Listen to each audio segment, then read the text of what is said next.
Hi class, second part of legal aspects of healthcare. This second part is a bit shorter. Bear with me as we have to get through this. Minors. Parental or guardian consent should be obtained prior to the treatment of a minor with the following exceptions. A patient requires emergency treatment. A statute grants the minor the right to consent. A court or other legal authority orders treatment.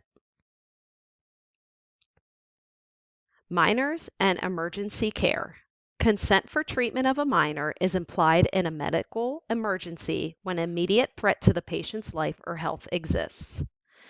For an example, if a patient comes in and they are under the age of 18, and let's say that they overdosed on alcohol or drugs, the emergency team by law must treat the patient without the parent's consent because it is an urgent or emergent situation in order to save a patient's life. Emancipated minors. In most states, minors are considered emancipated when they are married or otherwise no longer subject to parental control or regulation and are not supported by their parents. Emancipation varies between states and should be identified prior to treatment if possible. If a 16-year-old decides that they're ready and they want to get married, it is in most states that considers that that minor is then an emancipated minor, where because they made the decision to get married, they are a legal and adult able to make their own medical decisions. But again, this is based from state to state. Then you have a mature minor. Under common law, mature minors may consent to some medical procedures. Examples of this have been documented in a case of leukemia and abortion, which are two very heavy topics that I try not to get into a discussion with, but it's always great to hear different viewpoints. In general healthcare, professionals should urge the minor to involve their parents in making consent decisions. Expressed consent, consent that is given by direct words, either written or verbally. For some procedures, such as testing for STDs and reproductive testing, the law requires expressed written consent. Oral or written consent is otherwise used. However, a problem could arise if verbal consent is obtained. And the reason that they're very meticulous when it comes to verbal consent is it's he said, she said, and that could get very very thick and become a liability issue for the healthcare system and for the patients, depending on each situation in itself. Implied consent. This consent that is inferred from the patient's conduct and consent is presumed in certain emergencies. When a patient voluntarily submits to a procedure with apparent knowledge of the procedure, such as a vaccination by extending the arm or blood draws in the same manner, dental procedures by opening of the mouth. That is implied consent. You go to the dentist, you automatically know they're going to be looking at your teeth. You give implied consent to the dentist by opening your mouth. This is a big one, and you will see this as you dive deeper into the healthcare system. You will see on patients' charts, you will hear doctors, nurses, nurse practitioners, technologists. They will use words such as do not resuscitate orders or DNR. A patient has an advance directed to not be resuscitated. That means no CPR. In this event, the order goes to the on-call staff who, because of the urgency of the matter, they do not have time to consult with the patient or physician. They see the DNR on the patient's chart and they must make a call. If no DNR is specified, then the usual courses is provided: CPR for pre-hospital and emergency situations. In relation to emergency care, if no one knows about the DNR order, the idea is that everyone would choose to have resuscitation.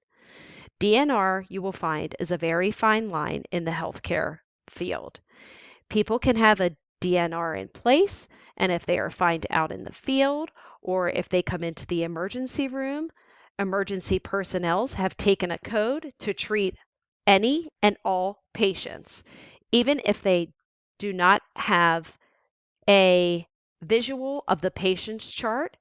They are going to treat them like they would treat anyone else until they see the DNR is in place. It is an oath that they take when they begin, and it's an oath that they stand by and follow as a healthcare professional. DNR continues. Only the physician who is directly responsible for the patient's care can write the DNR order. A consent form or refusal of treatment form must be completed by the patient, patient's family, or surrogate proxy.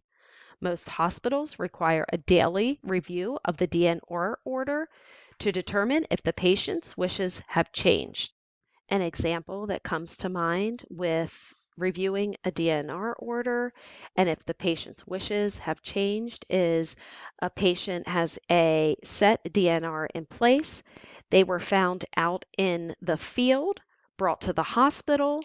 They were given CPR, and there was a stent placed in their left anterior descending. The patient wakes up and realizes that they have a second chance at life because of the chain of command that was followed with the CPR out in the field and also the protocols in place from the hospital that had saved their life. The patient may now reevaluate their DNR and change it. Incompetence needs to be established and must be done so by the physician and healthcare team in order for another family member to assume proxy of care. Ethical issues in healthcare.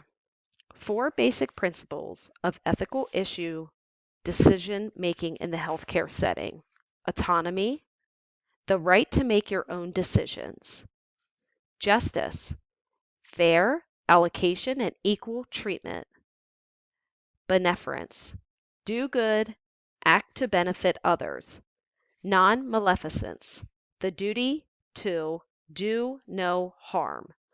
I want you guys to make a note of these slides, try to highlight these areas as I believe they will be on a future exam.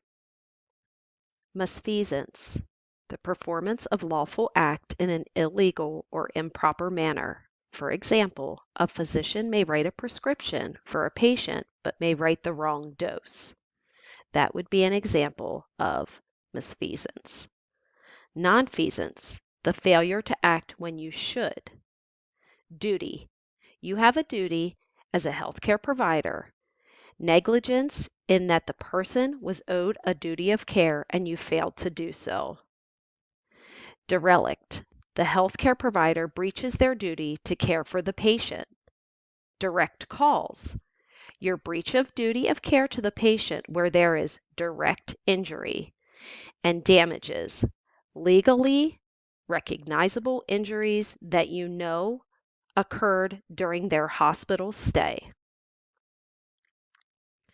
This may look familiar, Decision-Making Framework by Al Johnson.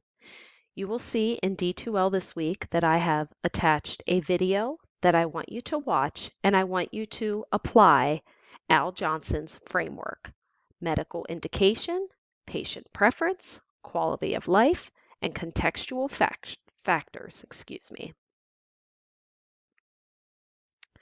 Medical indications. You're going to ask yourself, is this an acute or chronic problem? Is a problem that just occurred, or is it something that they've been dealing with for quite a long time? Is there enough evidence and history to accurately diagnose the patient, or do you need more symptoms and or testing in order to make a proper diagnosis? Is the patient's prognosis defined, or do you need a second opinion? Patient preference. Ask yourself, what does the patient want? Has the patient been given all the information, or are they appearing confused and need more answers? Is the patient incapacitated, or is the patient with it? Does the patient have a living will in place or a power of attorney?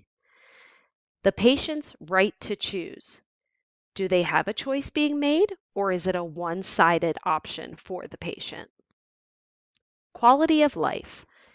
Is there a bias based on age, sex, educational status, and socioeconomic status? Do they want to forgo the treatment? What is the physical, social, and mental state and ramifications of the outcome? And then lastly, the contextual factors, family issues, religious beliefs, which we touched base on, financial and economic concerns.